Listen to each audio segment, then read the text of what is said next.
In this video, I explain how this turned into a canoe. We get the feeling we're being watched, and we have a problem. I think they're struggling.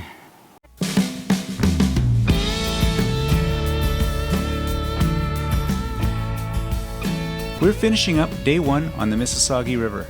It's mostly flat water on this stretch, so I'm going to take this opportunity to pay homage to an old friend, our Grumman Canoe. It's not the prettiest canoe on the water. It's certainly not the lightest. So it's definitely not the fastest.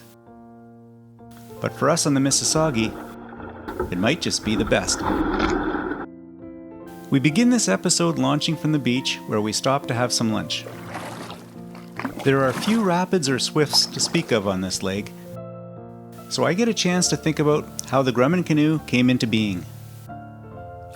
Before the Grumman Canoe ever touched water, its creators were focused on the skies. During World War II, the Grumman Aviation Corporation, famed for its Wildcat, Hellcat, and Avenger aircraft, ruled the skies over the Pacific. And many of their aircraft were as well suited for the water as they were runways and skies. Perhaps none more famous than the Grumman Goose, a plane still coveted today by island hopper airlines around the world. Their planes evolved over time and their fighter jets became very popular. Remember the movie Top Gun? Those sleek F-14 Tomcats were Grumman's handiwork. They also entered the private jet market with their much-lauded Gulfstream aircraft. Today, the Northrop Grumman company is in every sector in space exploration. But back to 1944. World War II was winding down, demand for planes waned, so Grumman began using their company's aircraft aluminum to make canoes. They were sturdier, lighter, and stronger than their wood counterparts, and became very popular among recreational canoeists. Even the iconic Bill Mason owned one. And even though he didn't like the aesthetics or their noisy handling, he chose a Grumman nicknamed the Queen Mary for his family trips on the French River, Georgian Bay, and Lake Superior.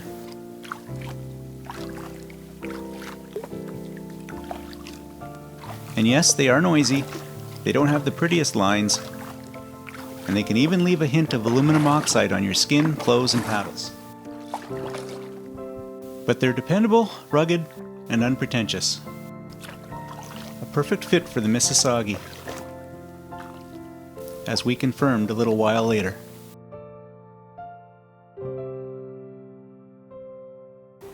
Alright, situation update. It's, I don't know, probably around 7 o'clock. Got maybe an hour and a half of daylight left. We were struggling to find a campsite, and I think we finally found one. The bad news, though, is there's a really bony set of rapids between where I am now and where the rest of the family is, and they're still on the far shore, struggling to line their boats down the rapids. So I got through first, and just sitting here waiting for them. I think they're struggling.